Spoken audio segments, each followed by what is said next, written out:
Welcome to Old Testament History, Chapter 3, Session 6b, the Tabernacle. We've only just begun the law administration. The children of Israel right now are assembled at the base of the mountain. Exodus 21, verse 26. See, this all deals with the differences between killing and murdering. These are practical applications of the Ten Commandments in real life. If a man smite the eye of his servant or the eye of his maid, that it perish, he shall let him go free for his eye's sake. So you've got to injure your own eye, right? You injure the other guy's eye for an eye. If he smite out his master's tooth or his maid servant's tooth, he shall let him go free for his tooth's sake. Right? Got to take out your tooth. Knowing this, you think you might be a little more careful and not poke somebody's eye out or knock their tooth out? Yeah. Verse 28, if an ox gore a man or a woman, that they die, and the ox shall surely be stoned, and his flesh shall not be eaten. But the owner of the ox shall be quit, no further responsibility.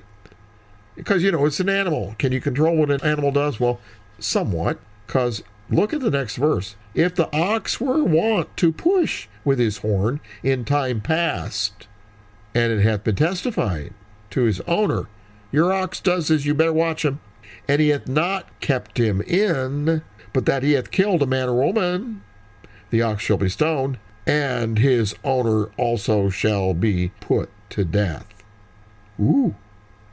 But in this case, since it was an animal, the next verse talks about the possibility of a ransom. Verse 30, if there be laid on him a sum of money, then he shall give for the ransom of his life whatsoever is laid upon him. So in that case, since an animal did the killing, then the owner can pay a ransom instead of being killed. All right? Whether he have gored a son or have gored a daughter, according to this judgment, shall it be done unto him. If the ox shall push a man's servant or a maid's servant, he shall give unto their master 30 shekels of silver, and the ox shall be stoned. Now, can you see the makings of our present day laws in these litigations? Isn't that interesting? See, this all deals with the differences between killing and murdering. The next section deals with the death of animals. Exodus 21:33. If a man shall open a pit, or a man shall dig a pit, and not cover it, and an ox or an ass shall fall therein, the owner of the pit shall make it good, and give money unto the owner of them, and the dead beast shall be his. And if one man's ox hurt another, that he die, then they shall sell the live ox, and divide the money of it, and the dead ox also they shall divide. Or if it be known that the ox hath used a push in time past, and his owner hath not kept him in, he shall surely pay ox for ox, and the dead shall be his own. So, isn't that interesting? Now it turns to litigating theft. Exodus 22:1. If a man shall steal an ox or a sheep, and kill it or sell it, he shall restore 5 oxen for an ox, and 4 sheep for a sheep. If the thief be found breaking up, in other words, they don't enter through the door where the threshold is, they try to break in some other way. If a thief be found breaking up, and be smitten that he die, there shall no blood be shed for him. Because see, that death was in defense of property. All right? If the sun be risen upon him, there shall be blood shed for him, for he should make full restitution. If he had nothing, then he shall be sold for his theft. So, if the sun be risen upon him, in other words, he got attacked for breaking in the house, but he survived, all right, to the next day, the sun be risen upon him. He should make full restitution. If he has nothing, then he will be sold for his theft. So that's one reason people got sold into slavery. If the theft be certainly found in his hand alive, whether it be ox or ass or sheep, he shall restore double. So now subject changes to property damage. See, this is fairly litigating in practical examples, and there's all kinds of parallel applications that are based upon this example. Isn't that interesting? Exodus 22:5. If a man shall cause a field or vineyard to be eaten, and shall put his beast, and shall feed in another man's field, of the best of his own field, and the best of his own vineyard, he shall make restitution. So if you let your cow go into somebody else's yard and ate all his vegetables, then you got to restore his vegetables. If fire break out, verse 6, and catch in thorns, so that the stacks of corn, or standing corn, or the field be consumed therewith, he that kindles the fire shall surely make restitution. You're responsible for what you do. If a man shall deliver unto his neighbor money or stuff to keep, and it be stolen out of the man's house, if the thief be found, let him pay double. If the thief be not found, then the master of the house shall be brought unto the judges to see whether he have put his hands into his neighbor's goods, because he might say somebody stole it when they didn't, right? For all manner of trespass, whether it be for ox or ass or sheep or raiment, for any manner of lost thing which another challenges to be his, the cause of both parties shall come before the judges, and whom the judges shall condemn, he shall pay double unto his neighbor. All right, so that deals with those things.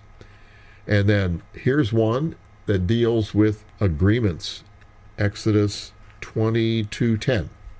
If a man deliver unto his neighbor an ass or an ox or a sheep or any beast to keep, and it dies, or it's hurt, or it's driven away, and no man seeing it, it wandered off, then shall an oath of the Lord be between them both, that he hath not put his hand into his neighbor's goods, and the owner of it shall accept thereof, and he shall not make it good.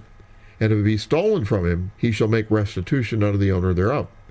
If it be torn in pieces, let him bring it for a witness, and he shall not make good that which was torn. And it wandered off on its own, right? If a man borrow aught of his neighbor, and it be hurt or die, and the owner thereof being not with it, he shall surely make it good. He borrowed it, you're responsible for it. But if the owner thereof be with it, he shall not make it good, for it be an hired thing, it came for his hire. So here's the next one. Adultery is prohibited. Now it covers fornication. Chapter 22, verse 16. If a man entice a maid that is not betrothed, and lie with her, he shall surely endow her to be his wife. If her father utterly refuse to give her unto him, he shall pay money according to the dowry of virgins. And then chapter 22, verse 18, deals with idolatrous practices.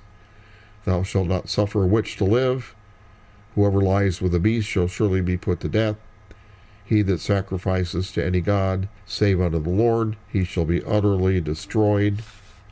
See, these are the different practical applications of the law of Moses.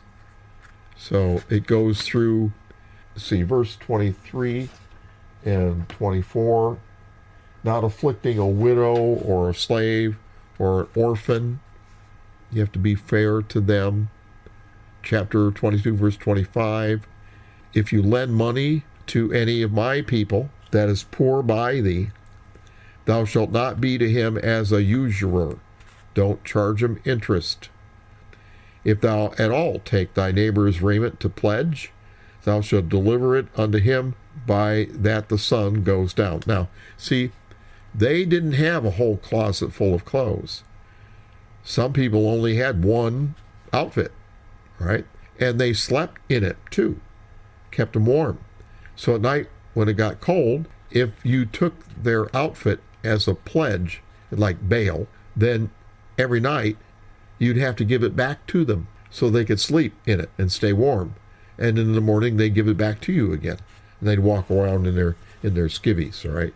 But anyway, verse 27, for that is his covering only, it is his raiment for his skin, wherein he shall sleep. And it shall come to pass when he cries unto me that I will hear, for I am gracious. So charging interest was a sin. Now it's strange, because why is banking today associated with the Jews? Well, the rabbis said that this anti-usury stipulation only applied to fellow Jews, because verse 25 said, if you lend money to any of my people. All right? So they said that if you lent money to someone who wasn't a Jew, then you could charge interest. All right? And because the Jews were persecuted throughout the Middle Ages, they were prohibited from many occupations, leaving them only for the unsavory professions such as collecting rent or tax collecting and money lending. So that's why they are in that business. All right? Verse 28. Thou shalt not revile the gods, referring to judges. You can revile the adversary all you want, but you can't say his name. Or nor curse the ruler of my people. So there's a number of other stipulations that go throughout the rest of the chapter that you can take a look at. We don't have time. I don't want to go too long in this session, except I will cover Exodus 23:19. The first of the first fruits of thy land shalt thou bring unto the house of the Lord thy God. And then it says, thou shalt not boil a kid in his mother's milk. What the heck is that? That actually was a pagan fertility rite. They boiled a kid in his mother's milk and then sprinkled it in gardens, and that was thought to increase the yield of the crops. Well, in other words, God said, don't engage in pagan superstitions. Chapter 23, verse 20. Behold, I send an angel before thee to keep thee in the way, and to bring thee into the place which I have prepared. Beware of him, and obey his voice. Provoke him not, for he will not pardon your transgressions, for my name is in him. But if you indeed shall obey his voice, and do all that I speak, then I will be an enemy unto your enemies, and an adversary to your adversaries. For my angel shall go before thee, and bring thee into the Amorites, the Hittites, Perizzites, Canaanites, Hivites, Jebusites, and I will cut them off. But thou shalt not bow down to their gods, nor serve them, nor do after their works. But thou shalt surely overthrow them, and quite break down their images, and you shall serve the Lord your God, and he shall bless your bread and your water, and I will take sickness away from the midst of thee. There shall nothing cast their young, nor be barren in thy land, and the number of thy days will I fulfill. So, chapter 23, verse 20 and 21 basically says what I explained, how the law is a protection. He will send his angel before thee to keep thee in the way, and to bring thee in the place which I have prepared. Beware of him, obey his voice, provoke him not, for he will not pardon your transgressions, for my name is in him. So God did not say, if you break fellowship, if you sin, if Genesis 6 happens again, I'll have no protection for you, and you're open for the adversary to do with whatever he pleases. He didn't say it literally like that. He said it this way, verse 20 and 21. And this has been a good ride so far. The children of Israel right now are assembled at the base of the mountain, and Moses is going up to the top of the mountain. Chapter 24, verse 1. And he said to Moses, come up unto the Lord, thou and Aaron, Nadab and Abihu, and the 70 elders of Israel, and worship ye afar off. So the 70 elders get to go up too. And Moses alone shall come near the Lord, but they shall not come nigh, neither shall the people go up with him. And Moses came and told the people all the words of the Lord, and all the judgments, and all the people answered with one voice, and said, all the words which the Lord hath said, we will do. And Moses wrote all the words of the Lord and rose up early in the morning and built an altar under the hill and 12 pillars according to the 12 tribes of Israel. Now, they have found this altar area and the 12 remains of the 12 pillars at the bottom of the mountain at Jabal el-Lawz. 24 verse 5. And he sent young men of the children of Israel, which offered burnt offerings and sacrificed peace offerings of oxen unto the Lord. And Moses took half the blood and put it in basins, and half of the blood he sprinkled on the altar. And he took the book of the covenant and read in the audience of the people, and they said, all that the Lord has said will we do, and be obedient. And Moses took the blood and sprinkled it on the people, and said, behold the blood of the covenant which the Lord hath made with you concerning all these words. So again, God is making every kind of agreement possible with his people to assure them that he's going to abide by what he has agreed, and that they must abide by what they agreed. So we had the blood of Abraham's covenant, where they separated the two animals and walked in between them. They had the blood of the covenant of circumcision. They had the blood of the threshold covenant around the doorposts, all around. And then now they have this covenant with blood again, that they said all the things that you said we will do. So 24 verse 9.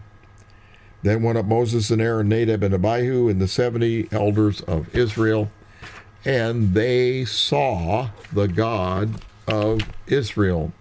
And there was under his feet, as it were, a paved work of a sapphire stone, and it were the body of heaven in its clearness, whatever that means. And upon the nobles of the children of Israel he laid not his hand, and also they saw God and did eat and drink. That was something. Chapter 24, verse 12. And the Lord said to Moses, come up to me unto the mount, and be there, and I will give thee tables of stone, and a law, and commandments which I have written, that thou mayest teach them. And Moses rose up, and his minister Joshua, and Moses went up into the mount of God, and he said unto the elders, tarry ye here for us, until we come again unto you. And behold, Aaron and Hur are with you. And if any man have any matters to do, let him come unto them. And Moses went up into the mount, and a cloud covered the mount, and the glory of the Lord abode upon the Mount Sinai, and the cloud covered it 6 days. And the 7th day he called unto Moses out of the midst of the cloud. And the sight of the glory of the Lord was like a devouring fire on the top of the mount, in the eyes of the children of Israel. And Moses went into the midst of the cloud, and gat him up into the mount. And Moses was in the mount 40 days and 40 nights. That mountain that Larry Williams and Bob Cornuck found in Saudi Arabia is unlike any of the other mountains in the neighborhood. Its top is burned black. Really amazing. So now we're going to cover the tabernacle. There's so much that one could teach in this section in Exodus. It's a target-rich environment for a teacher, but I want to get through this without wearing you out. You guys are the best students in the world. I really do think so, every one of you. You love God, and you want to know all about Him, and you want to speak the truth, and you want to know the truth. But we know the truth because we don't think we're important because of what we know. Our value is in what we do and how we can help people. So I've taught on several of these subjects before, so I'm going to refer you to the One Baptism of Original Christianity class for more information on the symbolism that's in the tabernacle. It is a prophecy picture of the coming Messiah, but I do want to mention some of the high points of it. So chapter 25, verse 1, the Lord spake unto Moses, saying, Speak unto the children of Israel, that they bring me an offering of every man that gives it willingly with his heart, and ye shall take my offering. So that's the basis for all giving. It has to be done willingly with the heart. And this is the offering, verse 3, which you shall take of them, gold and silver and brass. Now, these were the things that they got from the Egyptians when they left. Basically, they spoiled the Egyptians. In other words, they took out what Joseph had brought in. So, gold, silver, brass, and blue and purple and scarlet. So these are dyes. Blue, purple, and scarlet, very expensive. Fine linen and goat's hair. Ram skins dyed red, and badger skins, and shittim wood. These are the things they collected from the people that they had plundered from Egypt. Oil for the light, spices for anointing oil, and for sweet incense, onyx stones, stones to be set in the ephod and in the breastplate, and let them make me a sanctuary that I may dwell among them, according to all that I show thee, even so shall you make it. So God showed it to Moses, and then Moses explained it to the workers. Now, the first thing they made was an ark. So the Ark of the Covenant is covered in chapter 25, verse 10 through 22, and it describes it in detail, how it's made, how the top of the mercy seat is, its dimensions. God told him every element, how it would work. The next section is about the table, the candlestick, and the showbread.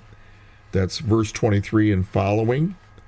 And then the table is verse 30 and following. The lamps are mentioned in verse 37. Then it talks about the walls of the tabernacle in chapter 26, verse 1. They're made of curtains of fine linen and blue and purple and scarlet. With cherubim of cunning work shalt thou make them. So they had pictures of cherubim woven into them. The roof of the tabernacle is talked about in chapter 26, verse 14. Thou shalt make a covering for the tent of ram skins dyed red, and a covering above of badger's skins. Now, what in the heck were badger's skins? And why would an unclean animal, the badger, be a part of the tabernacle? And badgers didn't even live in the desert there. Now, there actually is a controversy among the rabbis as to what this actually was. They stipulate it couldn't be an unclean animal. Some rabbis say it was a mythical animal like the unicorn that God put in the desert just for that purpose. No, I don't think so. Others say that it was skins dyed with a hyacinth colored dye. And others say that it was beadwork. So it's a mystery. I'm going to give you a PDF on it where you can see all the different sides of the story. The call went out to all the merchants in the desert. We need badger skin. Do you have any? Did anyone get any badger skins when they left Egypt? You've got to have them. And they said, no, I don't. You guys already cleaned me out of shittim wood. And then they said, badgers? You don't need no stinking badgers. So stop badgering me about them. So anyway, the veils of the tabernacle are talked about in chapter 26, verse 30 through 33. The altar is talked about in chapter 27, verse 1. The court, chapter 27, verse 9. The oil for the lamp is described in chapter 27, verse 20 and 21. Chapter 28 talks about the priest's garments, everything, all these details. And they're all significant. They all symbolize things.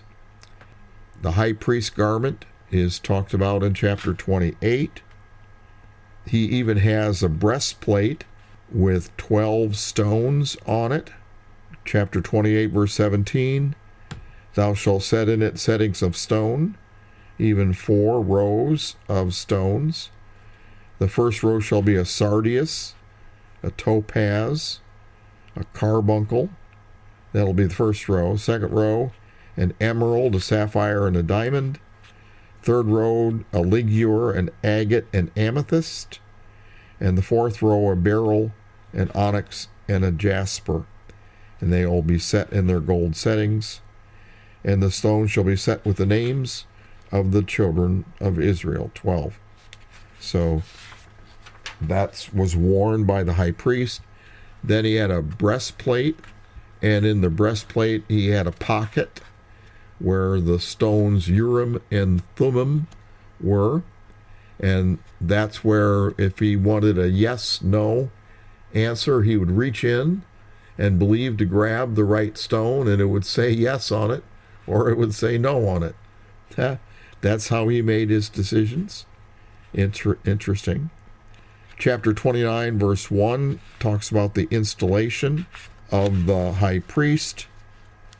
And then chapter 29, verse 38 and following covers the offerings that happened every day, one in the morning and one in the evening. Then chapter 30, verse 1 talks about the altar of incense, how it was made. Chapter 30, verse 17, the laver.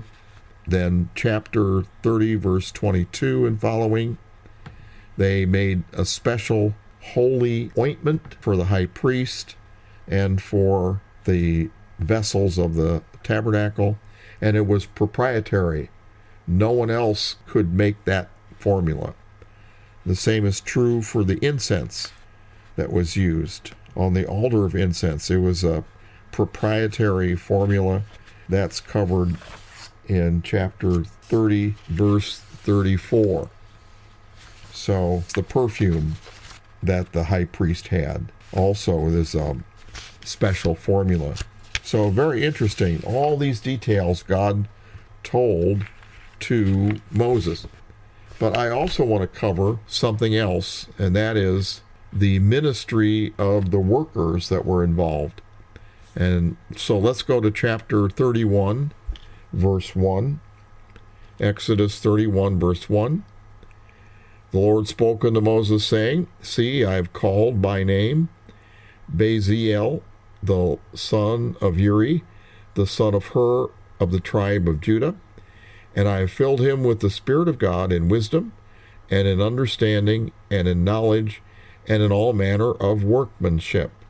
So he excelled in manifestations of the Spirit in the Old Testament. The word of wisdom, and in understanding. That's discerning of spirits. That's bin. B-I-N is the word for understanding. And in knowledge, word of knowledge, and in all manner of workmanship. He had the ministry of a worker. Artists are in that category. To devise cunning works, to work in gold and silver and in brass, and in cutting of stones, to set them in carving of timber, to work in all manner of workmanship. And I, behold, I have given with him Aholiab, the son of Ahishamah, of the tribe of Dan. In the hearts of all that are wise-hearted have I put wisdom, that they may make all that I have commanded thee. So the people who designed the tabernacle were filled with the Spirit of God. and they had what now today we would call in the body of Christ the ministry of workers, those who serve. And that ministry is very central. It has many forms, because you can be a worker for God and be a mechanic. You can be a worker for God and a carpenter, a landscaper, also administrative level managers, because this work that we do for God is not just work. It's a spiritually energized ministry, and that involves innovations, revelations, efficiencies, good relationships, good decisions. And they're all energized by God. See, a lot of people glorify the big five ministries: apostles, prophets, evangelists, pastors, and teachers. But we would not get very far if we didn't have those people who are the workers. And in my classes on the ministries in the body, Ed Horney talked about it too when he taught in the one body class, and he called them the transversus abdominis of the body of Christ. The transversus abdominis is that muscle in the middle of your body. You don't know about it until you need it, until it hurts. Because you couldn't even walk, you couldn't even sit up if your transversus abdominis had problems. I experienced that the hard way when I recovered from COVID, because I was in coma for 3 weeks and my muscles atrophied, and so my transversus abdominis was messed up. I couldn't even sit up for a week in physical therapy. All I could do is get out of bed and sit beside the bed for an hour or two. Just sit in a chair and try to stay upright. And that built up my transversus abdominis muscle again, so that I could get out of bed, so I could walk. It was really freaky not to have that ability. But that muscle is so important, and that's just like what the workers are for the body of Christ. They are so important, and they're a ministry energized by God. And there's many types of workers. These ministers that built the tabernacle were artists, and artists are in the category of workers. But the passage here in Exodus, there's another one in Exodus 35 that really capsulizes this essential ministry. Look at Exodus 35, verse 30 and following. Exodus 35, verse 30. And Moses said to the children of Israel, "See, the Lord hath called the name Bezaleel, the son of Uri, the son of Hur, of the tribe of Judah. And he hath filled him with the Spirit of God, in wisdom, in understanding, and in knowledge, and in all manner of workmanship, and to devise curious works, to work in gold, and in silver, and in brass, and in the cutting of stones, to set them, and in carving of wood, to make any manner of cunning work, and put in his heart that he may teach, both he and Ahialab, the son of Ahishama, of the tribe of Dan." And this is very important for those who have this ministry, to teach. That's very important. They are indispensable to teach, because they don't just teach the word. They teach the secrets of their craft, but they also teach life. Many of us have learned many of the things that make up our character and our ethics and our integrity on the job. And if there are valuable people that have ministries in the body that exercise them, they can teach and change people's lives. So if you have the ministry of a worker, you are very important. So please don't think of yourself less because you're not a teacher or an apostle or something like that. No, you are a teacher of life, and you can have a great effect on people's lives. How many folks have been changed because people taught us how to do good, honest, ethical work? These guys don't stand on a stage to teach. They build it. Exodus 35, verse 35. Them hath he filled with wisdom of heart to work all manner of work, of the engraver and of the cunning workman, and of the embroiderer in blue and in purple and in scarlet and in fine linen, and of the weaver, even of them that do any work, and of those that devise cunning work. Then wrought Bezaleel and Aholiab, and every wise-hearted man, in whom the Lord put wisdom and understanding, to know how to work all manner of work for the service of the sanctuary, according to all the Lord had commanded. So that's how the tabernacle got built. It was built by Spirit-filled believers, not apostles, not prophets, but Joe believer and Jane believer who had the Spirit of God in them.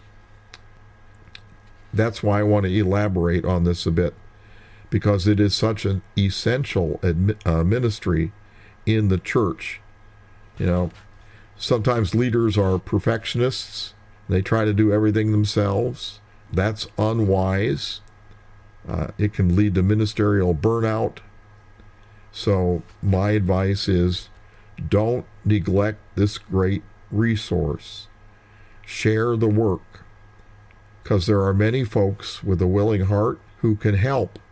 So we should give them something to do, because not only is it for the work of the ministry, but it is for those people's benefit spiritually, because it is the vehicle for their growth and for their development.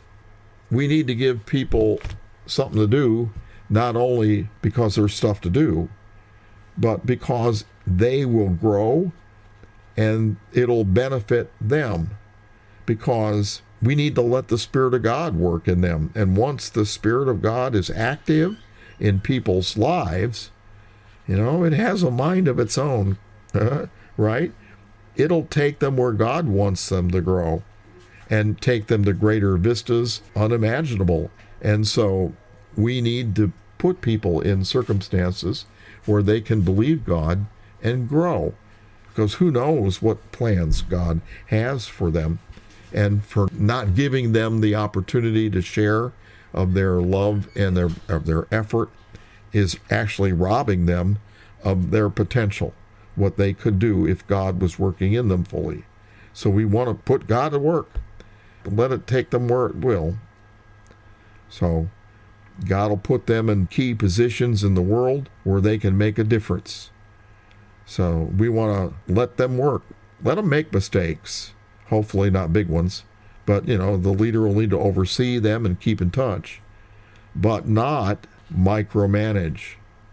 And if people who are the workers do well, don't come down like a ton of bricks. Help them learn, help them do better.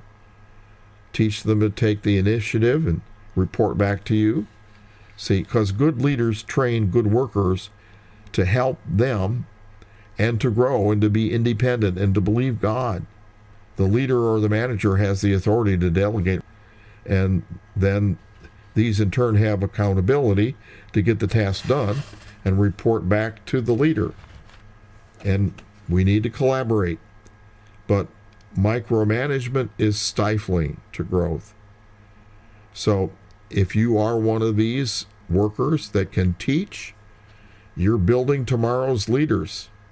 They need respect. You need to recognize their work, give them credit where credit's due, thank them, call them by name, let them know they're contributing to the team.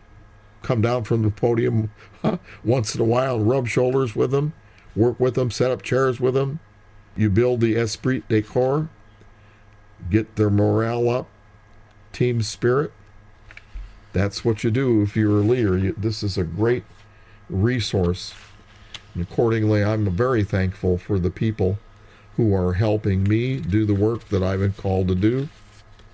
And I couldn't do it without you. So thank you very much for your work. These good people often work in the background. They serve faithfully with the goal that the Word of God will be featured and God glorified. You know, they organize and they set up for events. They serve in many ways, assist at all kinds of different levels. And that's an expression of love. They may not get publicly recognized for their hard work, but God sure does remember. He set heavenly rewards as a great equalizer. So the ones who sweep the floors and cook the food and set the chairs get the same rewards as those who sing or teach on the main stage. Because like it says in Hebrews 6, God is not unrighteous to forget your work and labor of love which you've showed toward his name, in that you've ministered to the saints and do minister. And we desire that every one of you to show the same diligence to the full assurance of hope to the end, that you be not slothful, but followers of them who through faith and patience inherit the promises. So, if we serve with the attitude of love and believing, we're going to be rewarded, regardless of whether we receive credit in this life or not. And this attitude is the catalyst for God's Spirit to work in those people, to invigorate, to instruct, to inspire. And that makes life enjoyable and life simple. It follows also that the rendering of any service like this is a form of giving. So the rules and benefits regarding giving and receiving also are active. Because, like I teach, we all get 3 paychecks. The first one is what others pay us. We get a paycheck for our work, or if you're doing gratis charitable work, we still get a paycheck for that in the form of giving and receiving. So you can believe for that. You've earned it. Claim it. You know, you'll run into stuff you need for free or on sale. It'll be perfect timing. You'll find that the stuff that you need, you'll find it quickly without wasting time. That's the kind of paycheck that you get for that stuff. But there's the second paycheck. And the second paycheck is the one you pay yourself. That's the paycheck of the personal satisfaction of a job well done. And no one can take that from you. You can sleep at night knowing you've done well, that you've genuinely labored, you haven't cheated anyone. This paycheck also includes having a sound mind and good health, like Proverbs says. And no one can tax that paycheck, and no one can steal that paycheck. So cash it. That's your paycheck. Enjoy your good health in your life. Finally, there's the third paycheck, which is from God, and his rewards will last throughout eternity. Even a small increase in reward measured throughout eternity is huge. So to qualify for these eternal blessings, the giving must be done willingly, not out of compulsion, like it says in Colossians chapter 3, verse 22 through 24. Servants, obey in all things your masters according to the flesh, and not with eye service as men pleasers, but in singleness of heart, reverencing God. And whatever you do, do it heartily as to the Lord, and not unto men, knowing that of the Lord you shall receive the reward of inheritance, for you serve the Lord Christ. Consequently, if you maintain the right attitude, the service will be rewarding to both the server and the served, and work then can be done with rejoicing, which will be encouraging even through periods of difficulty or strenuous activity. So there's just a couple more things I want to share with that. Luke chapter 16, the allegedly unwise servant.